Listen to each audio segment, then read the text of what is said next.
Maya slammed her bedroom door so hard that the expensive paintings on the wall shook. She could hear her parents arguing downstairs, their voices rising and falling like angry waves.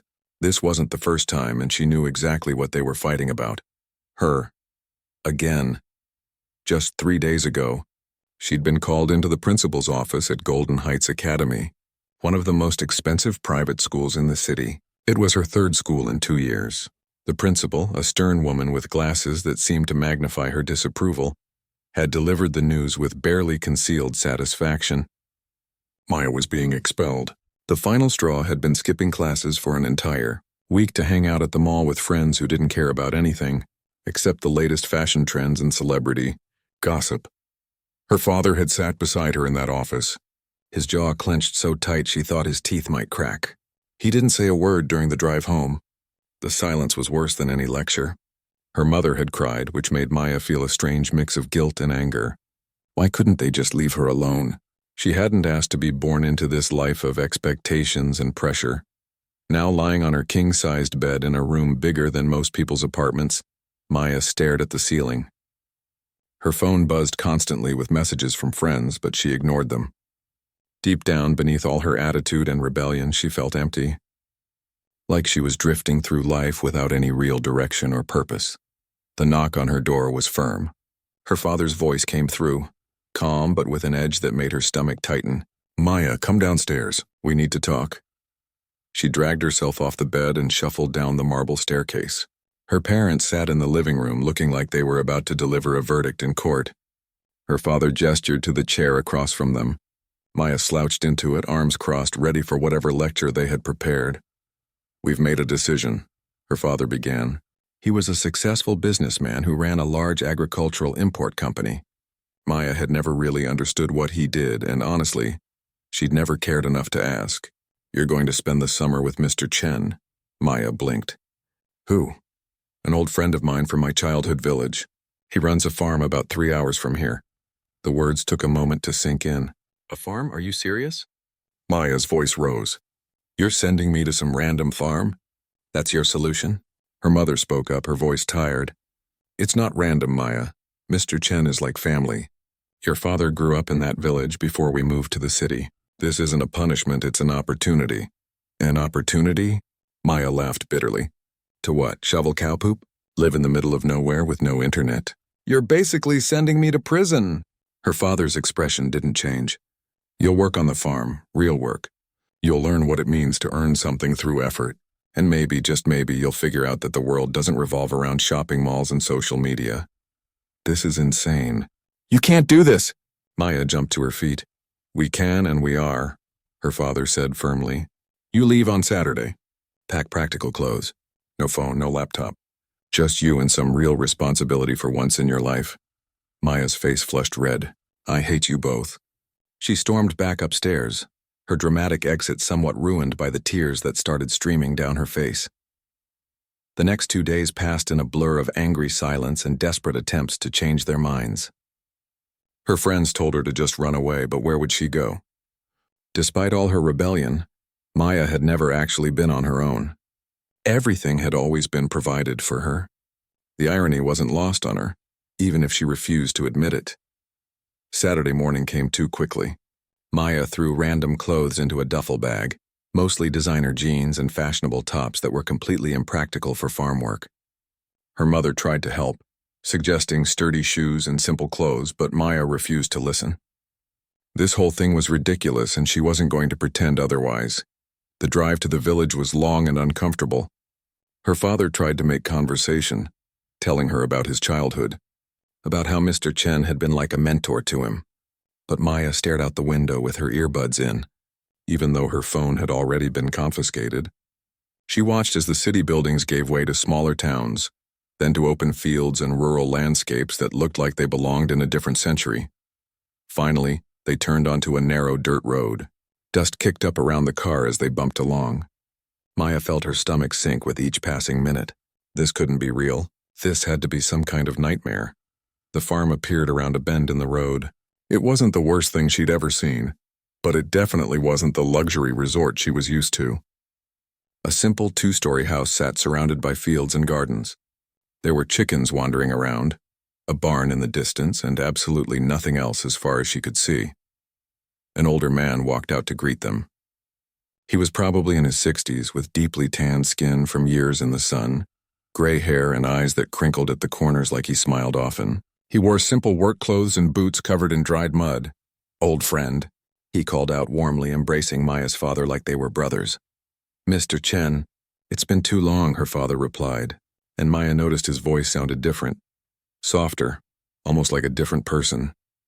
Mr. Chen turned to Maya, and she prepared herself for judgment or disappointment. Instead, he smiled gently. "You must be Maya. Welcome to my home. I hope you'll find some peace here." Peace? Maya wanted to laugh. She was being held prisoner on a farm in the middle of nowhere, surrounded by dirt and animals, cut off from everything and everyone she knew. What peace could possibly exist in this place? An older woman came out of the house, wiping her hands on her apron. Mrs. Chen had a round, kind face and immediately pulled Maya into a warm hug before she could protest. "Oh, you're so thin." "We'll fix that. Come, let me show you your room." After her father left, promising to visit in a few weeks, Maya stood in the small bedroom that would be hers for the next 3 months. It had a single bed, a wooden dresser, and a window that looked out over endless fields. No television, no computer, nothing. She sat on the bed and let the reality crash over her. This was really happening. 3 months. 90 days. It felt like a lifetime. That evening, Mrs. Chen called her down for dinner. The food was simple but smelled amazing. Homemade bread, vegetable stew, fresh eggs. Nothing like the restaurant meals and takeout she was used to. They ate at a small wooden table, and Mr. Chen asked her gentle questions about her interests and her life. Maya answered in short, sullen responses, making it clear she didn't want to be there. But Mr. Chen didn't seem bothered. He just nodded and smiled like he understood something she didn't. After dinner, Maya stood outside and looked up at the sky. She'd never seen so many stars before. In the city, light pollution washed everything out. Here, the entire universe seemed to spread out above her, vast and overwhelming. She wrapped her arms around herself, feeling small and lost. Tomorrow, her real punishment would begin. Whatever that meant. She had no idea that this place, which felt like the end of the world, was about to change everything she thought she knew about life, about purpose, and about herself.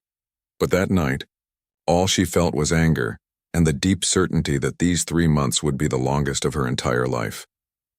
The rooster's crow pierced through Maya's sleep like an alarm clock from hell. She grabbed her pillow and pressed it over her head, but it was useless. The sound came again, loud and insistent. She squinted at the old clock on the dresser. 5:30 in the morning. This had to be illegal. A gentle knock came at her door, followed by Mrs. Chen's cheerful voice. "Good morning, dear. Breakfast is ready. We start work at 6. Maya groaned and pulled the blanket over her head. In her old life, 6 in the morning was when she usually went to sleep after staying up all night on her phone. Now she was expected to be awake and working? This was torture, but Mrs. Chen didn't leave.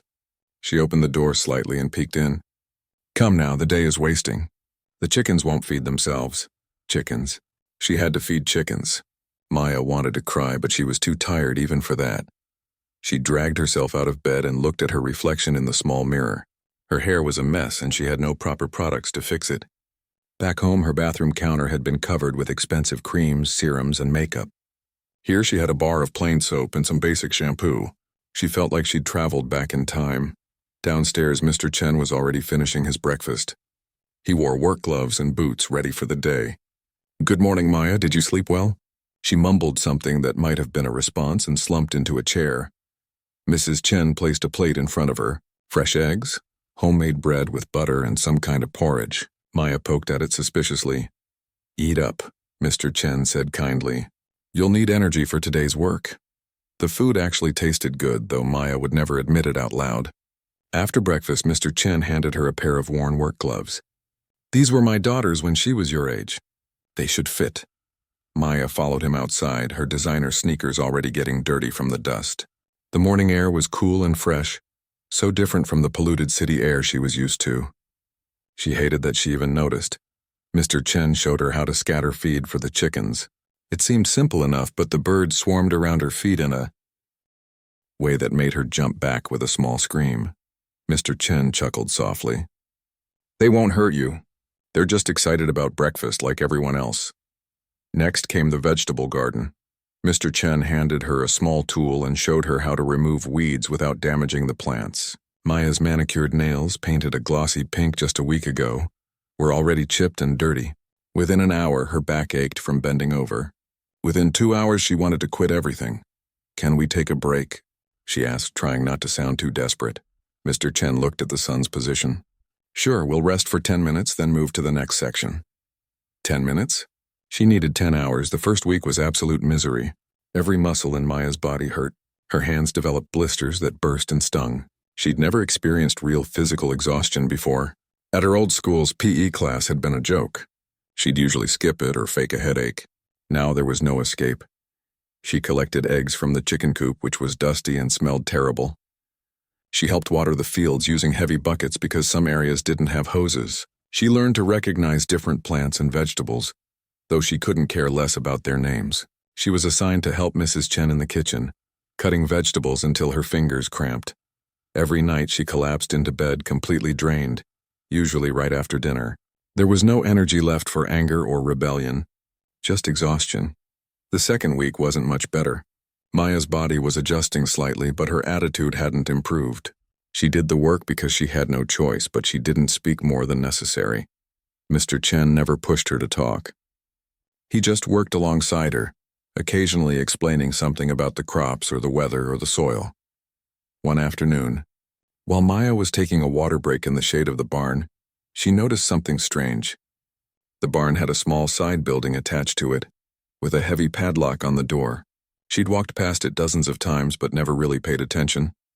"What's in there?" she asked Mrs. Chen, who was hanging laundry nearby. Mrs. Chen glanced at the locked door and smiled.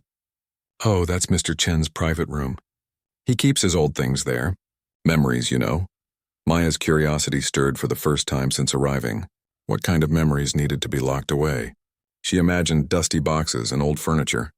Maybe some ancient farming tools or something equally boring. But the lock bothered her. Why lock away old memories? Over the next few days, Maya found herself glancing at that door more often. She tried the handle once when no one was looking, but it was firmly locked. She felt silly for even caring. What did it matter? This place and these people were temporary. In a few more weeks, she'd be back in her real life. Except something weird was starting to happen. The work was still hard, and she still hated waking up early, but Maya noticed things she hadn't before. Like how Mr. Chen always checked on the plants with such care, running his hands gently over the leaves like they were precious, or how Mrs. Chen hummed while she cooked, completely content with her simple life. The neighboring farmers would stop by sometimes, and they always treated Mr. Chen with enormous respect. They called him Teacher Chen and asked his advice about their crops. He never acted superior or charged them money. He just helped, patiently explaining solutions to their problems. One evening, a younger farmer arrived looking worried. His rice field wasn't growing properly and he feared losing his whole crop. His family depended on that harvest. Mr. Chen put on his hat and walked with the man to examine the field, even though it was already getting dark. Maya watched them go, wondering why Mr. Chen cared so much about someone else's problems. When he returned hours later, Mrs. Chen had kept dinner warm. "Did you help him?" she asked. "I think so," Mr. Chen replied, washing his hands. "His soil drainage was poor. I showed him how to fix it. The crop should recover." That night, lying in bed, Maya thought about the people she knew back home. Her friends, her parents' friends, the teachers at her schools. Most of them only cared about themselves. If helping someone else didn't benefit them directly, why bother? But Mr. Chen had spent his evening helping a neighbor without expecting anything in return. It was strange. Almost unsettling. By the third week, Maya's hands had developed calluses instead of blisters. Her body was stronger. She could carry the water buckets without stopping every few steps. She'd learned to wake up before the rooster crowed, which she considered a small personal victory. One Saturday afternoon, Mrs. Chen told her she could have the rest of the day off. Maya almost didn't know what to do with herself. Without her phone or computer, free time felt foreign. She wandered around the farm, eventually ending up back at that locked door. Her curiosity had grown into an obsession. What was Mr. Chen hiding in there? She found him working in the far field and walked over, trying to seem casual. Mr. Chen, can I ask you something? Of course. He paused his work and gave her his full attention, something adults rarely did. That locked room by the barn. What's really in there? Mr. Chen's expression changed. Not angry, but something else. Sad? Thoughtful? He was quiet for a long moment, and Maya thought he might not answer at all. Finally, he wiped his forehead with his sleeve and looked at her directly. Would you like to see? Maya's heart jumped. She nodded, trying not to seem too eager. They walked back to the barn together. Mr. Chen pulled out a key from his pocket and unlocked the heavy padlock. The door creaked open, and he reached inside to turn on a light bulb that hung from the ceiling. Maya stepped inside and froze. The room wasn't full of old furniture or farming tools. The walls were covered with framed certificates, photographs, and newspaper clippings. But these weren't ordinary pictures. Maya moved closer, her eyes scanning the documents with growing disbelief. There were awards with official seals and fancy writing. Photographs of Mr. Chen, much younger, standing with important-looking people in suits. He was wearing a lab coat in some pictures, standing in front of research facilities. One newspaper headline read, "Local scientist develops revolutionary drought-resistant crops." Another showed him receiving an International Agriculture Award. Maya turned to stare at Mr. Chen, who stood quietly in the doorway. You're a scientist? I was, he said softly. A long time ago, her mind reeled. This simple farmer in muddy boots who lived in a basic house and worked with his hands every day had been an important scientist. It made no sense. I don't understand, Maya said, looking around at all the achievements documented on these walls. You won all these awards. You worked with important people. Why are you here? Why are you just farming? Mr. Chen smiled that gentle smile of his. That's a longer story.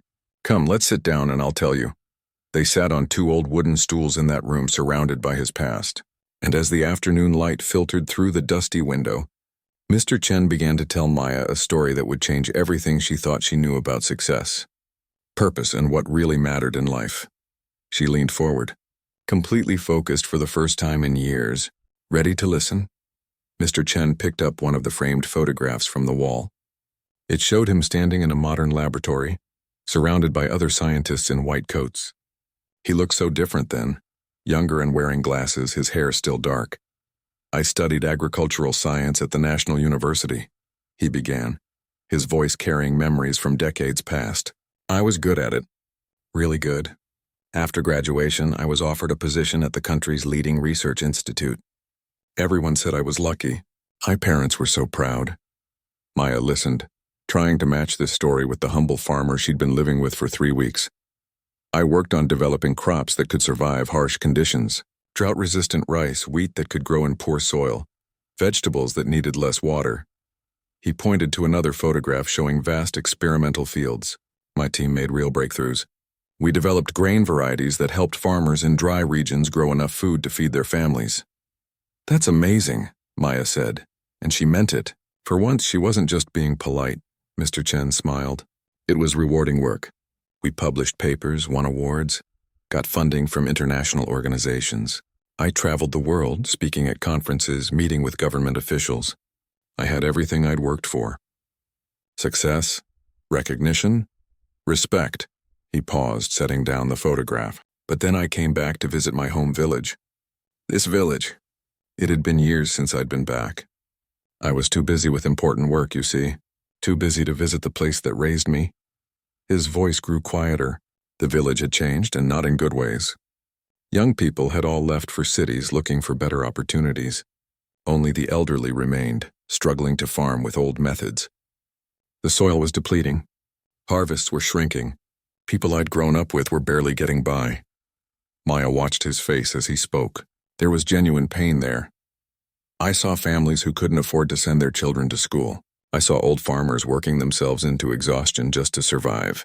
And I realized something. He looked directly at Maya. All my research, all my awards, all my success, it was helping people I'd never met in places I'd never been. But the people who'd raised me, who'd helped my family when we had nothing, they weren't benefiting from any of it. So you came back? Maya asked. Not immediately. I struggled with the decision for 2 years. My colleagues thought I was crazy. My supervisors offered me promotions, better positions, more money. They said I could do more good staying in research. And they were probably right in a way. He shrugged. But it didn't feel right. Not to me. He pointed to a newspaper clipping with a headline about his resignation from the institute. When I finally left, people called me foolish. Some said I was wasting my talents. My own mentor stopped speaking to me. He felt I was throwing away everything he'd taught me. What did your family think? Maya asked. My wife supported me. She always has. Mr. Chen's face softened. Our daughter was young then. She didn't fully understand why we were leaving the city, leaving our comfortable life. But she adapted. Children are resilient that way. He gestured around the small room. So we moved here. I bought this farm with our savings. And I started teaching the farmers in this village and neighboring villages everything I knew. New techniques, soil management, pest control without harmful chemicals, water conservation. All the science I'd learned I shared freely. Maya looked at the certificates on the wall again, seeing them differently now. But you gave up so much, did I? Mr. Chen asked gently. Let me show you something. He pulled out a worn photo album from a shelf. Opening it, he showed Maya pictures of the village from 20 years ago. The fields looked bare and struggling. Houses were in poor condition. People in the photos looked tired and worn down. Then he showed her recent photos. The same fields were now lush and green. Houses had been repaired and improved. People were smiling. Children were playing. This didn't happen overnight, Mr. Chen said. It took years of patient work. Teaching farmers better methods, helping them understand their soil, introducing crops that suited the local conditions, creating a community system where everyone helped each other. He pointed to a photo of a young man holding a university diploma. This is Lee. His family was one of the poorest in the village.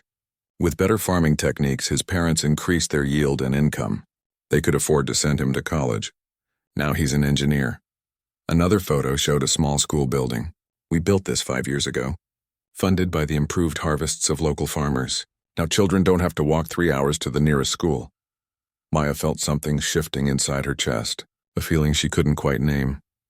The farmers I help, they're not just numbers in a research paper anymore, Mr. Chen continued. They're my neighbors, my friends. When their harvests succeed, I see their children eating better, going to school, having opportunities. When I teach someone a new method and it works, I see the relief on their face. That's real. That's tangible. But you could have helped more people by staying in research, Maya argued, though her voice lacked conviction. Like thousands of people instead of just this small village. Maybe, Mr. Chen acknowledged. Or maybe my research would have sat in some university library, while the people right here continued to suffer. There's no way to know. He closed the photo album carefully. I just know that when I go to sleep at night, I feel at peace. I'm where I'm supposed to be, doing what I'm meant to do. For me, that's what success looks like. They sat in silence for a moment. Maya's mind was racing. Her whole life, she'd been taught that success meant money, status, recognition. Her father built a big company.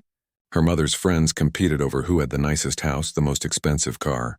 Everyone at her schools bragged about their designer clothes and vacation destinations.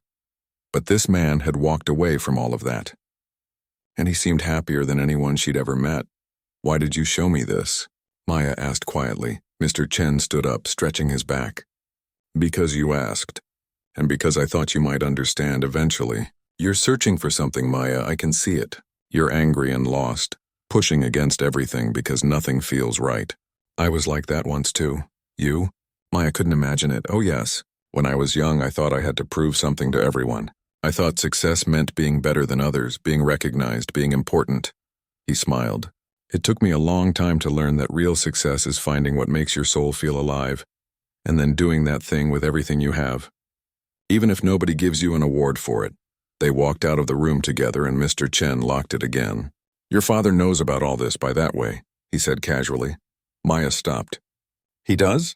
Of course. He visited when we first moved here. I taught him some farming techniques when he was starting his agricultural business. My research on crop varieties helped him understand what products would work best in different regions. Maya's world tilted again. My father's business, it's successful because you helped him. I shared some knowledge, yes. Your father worked hard and built something good with it. He's done well. Mr. Chen looked at her thoughtfully. He never told you? She shook her head, feeling strange. Her father had always seemed so self-made, so proud of building his company from nothing. But Mr. Chen had been part of that story, and she'd never known. Over the next few days, Maya couldn't stop thinking about what she'd learned. She watched Mr. Chen work with new eyes. When farmers came asking for advice, she paid attention to their conversations. She noticed how much respect they showed him, how grateful they were for his help. One afternoon, a young farmer arrived looking worried. She recognized him as Lee's younger brother. His family's corn crop was being attacked by insects, and he didn't know what to do. Chemical pesticides were expensive and harmful. Mr. Chen walked with him to examine the field. Maya followed without being asked. She watched as Mr. Chen studied the plants carefully, identified the pest, and then explained a natural solution using companion planting and beneficial insects. Plant these flowers around the border, Mr. Chen advised. They'll attract ladybugs, which eat the aphids, and space some garlic plants between your corn rows. The smell repels many pests naturally. The young farmer's face lit up with hope. Really? It's that simple? Simple, yes. But it requires patience and observation. Nature has its own balance. We just need to work with it, not against it. Mr. Chen placed a hand on the young man's shoulder. Come by tomorrow. I'll give you the seeds you need, no charge. As they walked back, Maya asked, Don't you ever want credit for all the help you give? Don't you want something in return? Mr. Chen was quiet for a moment, then he smiled. I get something valuable in return. I get to see people thrive. I get to be part of a community that cares for each other. I get to sleep well at night knowing I made a difference in someone's real life today. He glanced at her. Besides, the best things in life aren't the ones we keep for ourselves. They're the things we give away. That evening, Maya sat outside watching the sunset paint the sky in colors she'd never noticed before. She thought about her life back in the city, her expensive clothes, her exclusive schools, her so-called friends who only cared about appearances. What had any of it actually given her? She'd been miserable, empty, angry at everything. Here, covered in dirt and exhausted from real work, she felt something different. Not happiness exactly, not yet, but maybe the beginning of understanding, like a seed that had been planted and was just starting to push through the soil toward the light. Mr. Chen had given up everything the world said mattered, and somehow he'd found everything that actually did. The fourth week arrived and something unexpected happened. Maya woke up before the alarm, before the rooster, before anyone else. She lay in bed watching the first light of dawn creep through her window and realized she wasn't dreading the day ahead. She was actually curious about what needed to be done in the garden. This realization startled her more than anything else had. At breakfast, Mrs. Chen noticed the change immediately. You look different today, she said, pouring tea. More awake. I feel different, Maya admitted, surprising herself by saying it out loud. After the morning chores, Mr. Chen asked if she wanted to visit some of the neighboring farms with him. Several families needed advice on preparing their fields for the next planting season. Maya agreed without hesitation. A month ago, she would have complained or refused. Now she wanted to see more of what Mr. Chen did. They walked along narrow paths between fields, the morning sun warming their backs. Mr. Chen greeted every person they passed by name. Everyone knew him. Everyone smiled when they saw him. At the first farm, an elderly woman was struggling with her irrigation system. The water wasn't flowing properly, and she worried her vegetables would die. Mr. Chen examined the problem, got down on his knees in the dirt despite his age, and cleared a blockage in the pipes. Within minutes, water flowed freely again. The woman tried to pay him, pressing money into his hands. He refused gently but firmly. We're neighbors, he said simply. This is what neighbors do. At the second farm, a middle-aged man showed them his struggling tomato plants. The leaves were yellowing and the fruits weren't developing properly. Maya watched as Mr. Chen examined the soil, smelled it, even tasted a tiny bit of it, which she found both fascinating and slightly gross. Your soil is too acidic, Mr. Chen diagnosed. The tomatoes can't absorb nutrients properly. We need to balance it, he explained. How to use wood ash and crushed eggshells to adjust the pH level naturally. The farmer listened carefully, taking mental notes. As they left, the man called after them. Teacher Chen, thank you. My son is visiting next month. He's bringing his new baby. I wanted the garden to look nice. Mr. Chen waved back with a warm smile. Maya noticed how much these small things mattered to people. A working garden, healthy plants, a nice space to welcome a grandchild. Simple things, but important. At the third stop, they met a younger couple who'd recently taken over the family farm. They were enthusiastic but inexperienced, making several basic mistakes. Mr. Chen spent over an hour with them, teaching proper spacing for their crops, explaining crop rotation, showing them how to read the signs of plant health. Maya found herself actually interested. She asked questions. She touched the soil like Mr. Chen had taught her, learning to feel its texture and moisture. She was learning, and for the first time in years, learning didn't feel like a chore. On the walk back, Mr. Chen seemed pleased. "You paid good attention today?" "It's actually kind of interesting," Maya admitted. "I never thought about where food comes from, or how much work goes into growing it. In the city, you just buy everything at the store." "Most people don't think about it," Mr. Chen agreed. "That's not necessarily bad. We all depend on each other for different things. But understanding where things come from, appreciating the work behind them, that's valuable knowledge." That afternoon, something happened that changed everything for Maya. A small bus arrived in the village and about 20 children poured out. They ranged from maybe 6 years old to 12, all wearing simple school uniforms. They ran straight toward the farm, calling out, "Teacher Chen! Teacher Chen!" Mrs. Chen had set up tables under a large tree in the yard. The children gathered around excitedly, and Maya realized this was some kind of regular event. Mr. Chen brought out boxes of seeds. Small pots, soil, and gardening tools sized for children's hands. "Is this a class?" Maya asked Mrs. Chen. "Every Saturday," Mrs. Chen replied, setting out snacks and water for the children. "He teaches them about growing food, taking care of the earth, working together. The school doesn't have resources for this kind of program, so he does it here." Maya watched as Mr. Chen showed the children how to plant seeds properly. He made it fun, telling stories about each plant, explaining how they grew in ways that made the children laugh and remember. Some of the older kids were already working on small garden projects they'd started in previous weeks. One little girl, maybe 7 years old, struggled to understand the instructions. She kept planting her seeds too deep or too shallow. Maya saw the frustration building on her face, the way her eyes started to water with embarrassment. Without thinking, Maya walked over and knelt beside her. "Hey, it's okay. I couldn't do this either when I first got here. Want me to show you a trick?" The girl nodded, wiping her eyes. Maya demonstrated slowly, remembering exactly how Mr. Chen had taught her. "See, you make a small hole just about this deep. That's your finger to the first knuckle.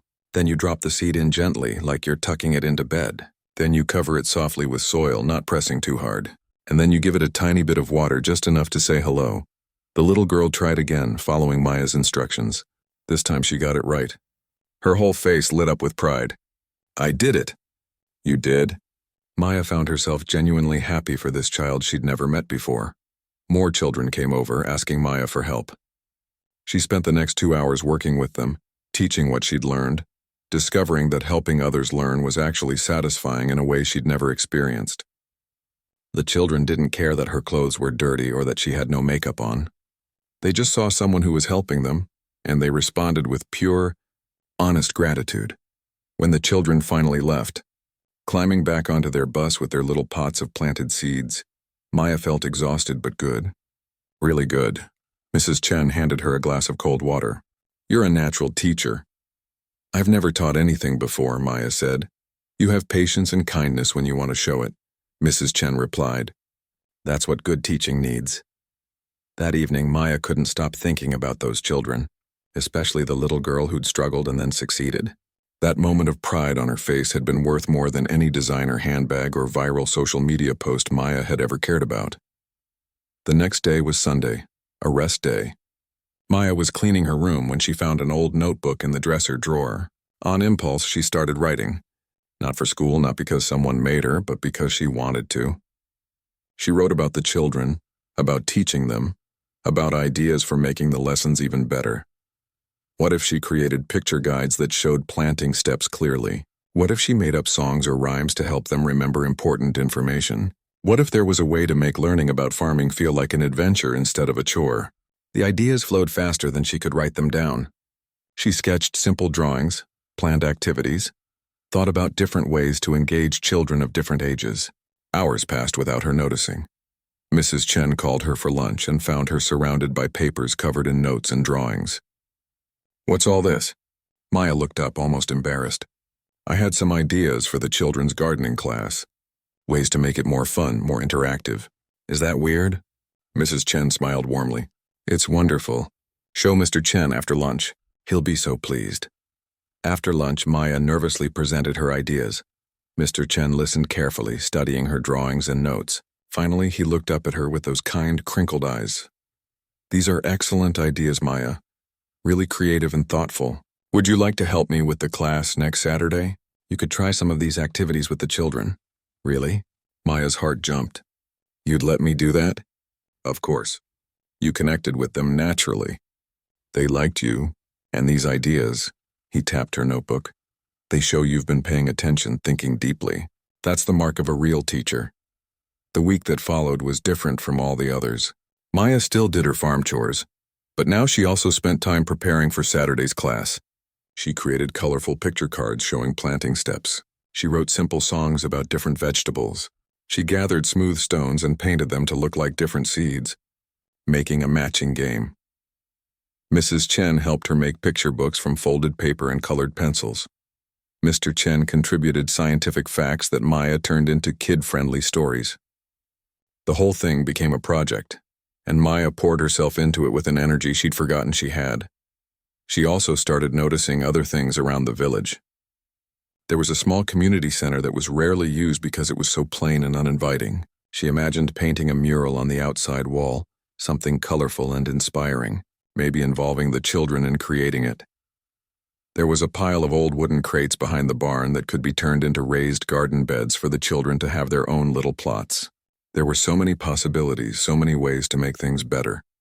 For the first time in her life, Maya wasn't thinking about what she wanted or what she was missing. She was thinking about what she could give, what she could create, how she could help, and it felt incredible.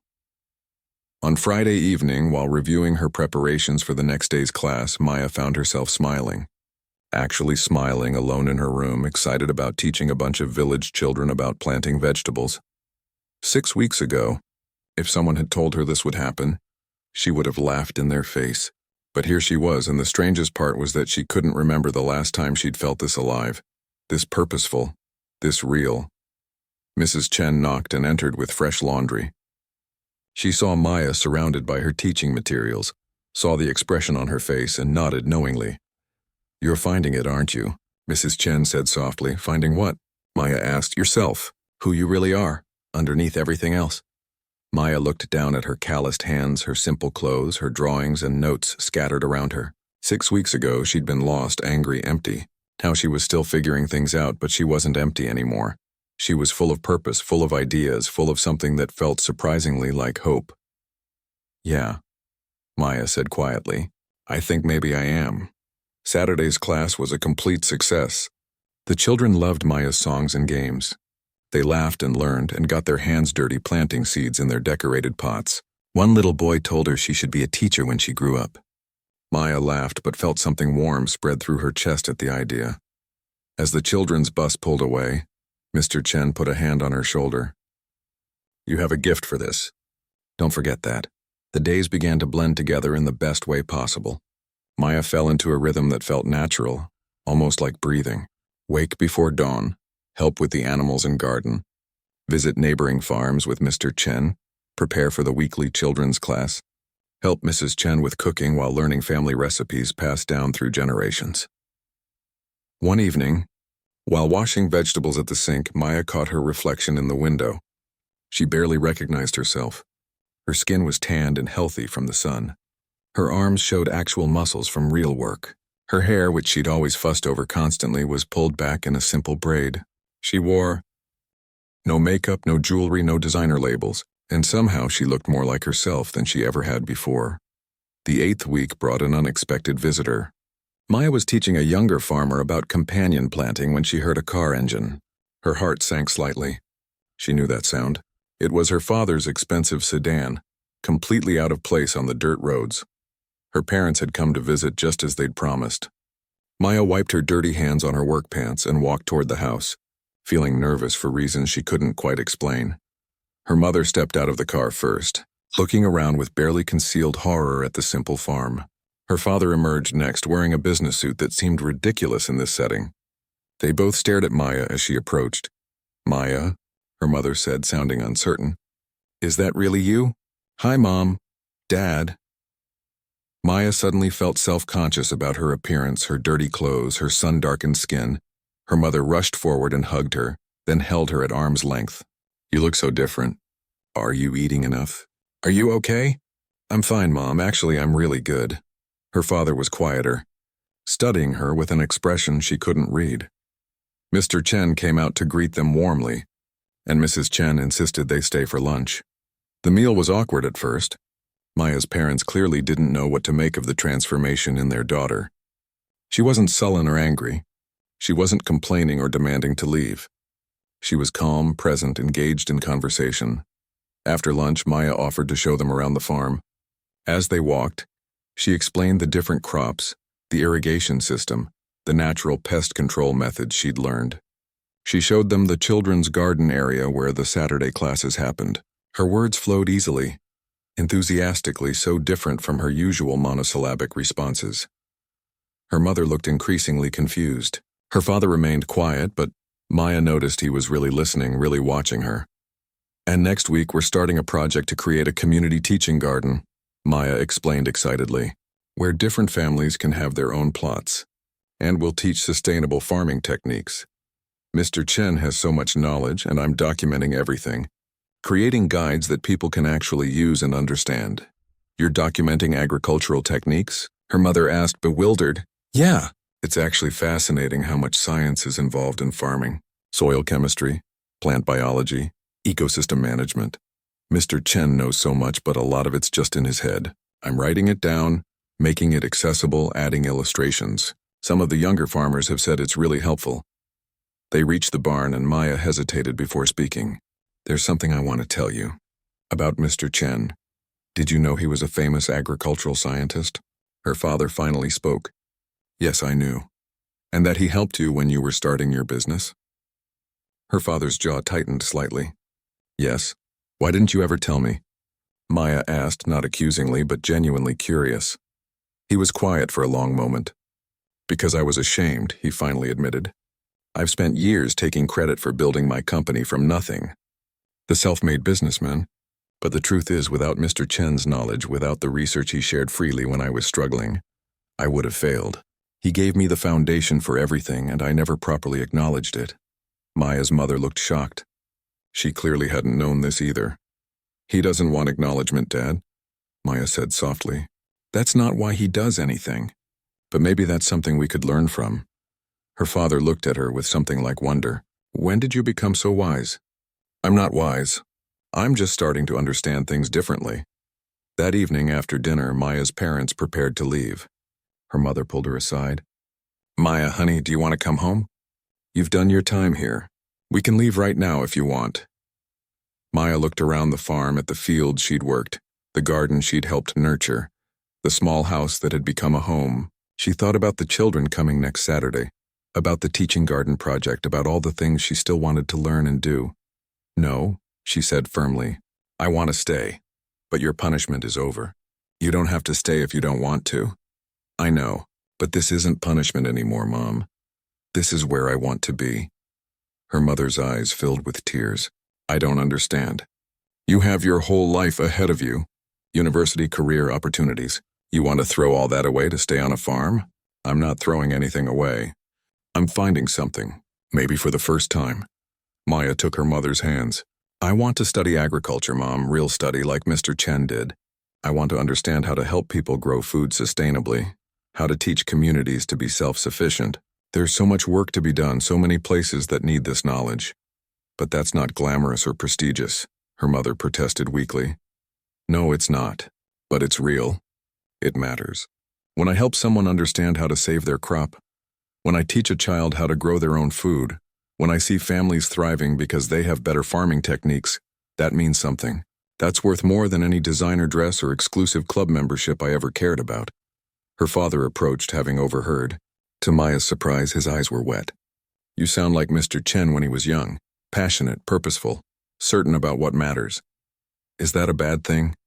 Maya asked. No, her father said quietly. It's a good thing. A very good thing. He paused. I built a successful business, but I lost something along the way. I forgot why I started. I forgot the people who helped me. I forgot that success without purpose is just empty achievement. He looked toward the house where Mr. Chen was sitting on the porch. He gave me everything, and I repaid him by becoming exactly the kind of person he chose not to be.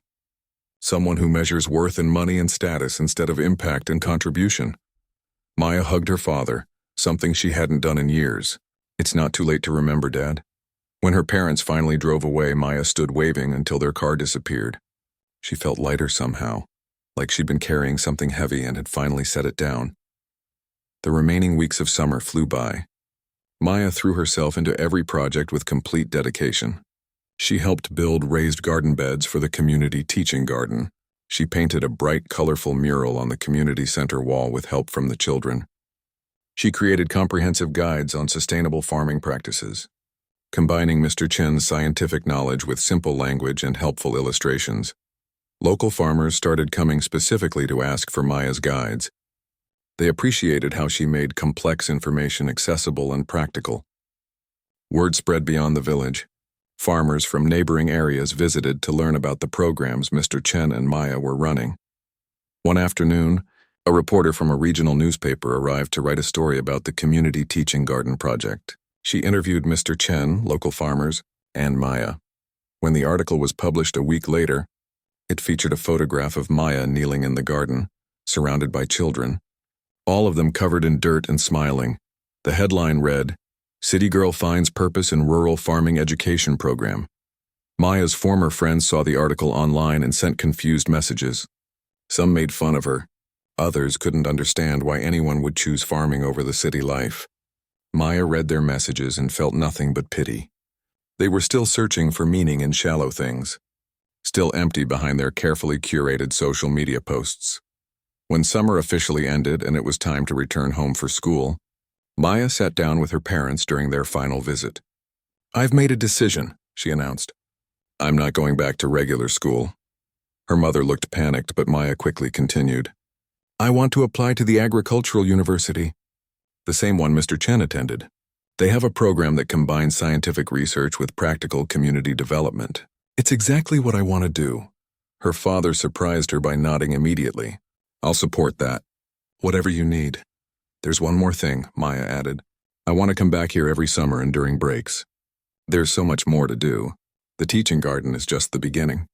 I have ideas for expanding the children's program, creating mentorship opportunities for young farmers, documenting traditional farming wisdom before it's lost." Mr. Chen, who'd been listening quietly, smiled that familiar, gentle smile. "You're always welcome here, Maya. This is your home now, too." On her last evening at the farm, Maya walked through the fields at sunset. The sky painted itself in brilliant oranges and pinks. She touched the plants she'd helped grow, walked past the garden beds she'd built, looked at the mural she'd painted.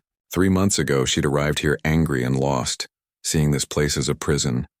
Now it felt like freedom, real freedom.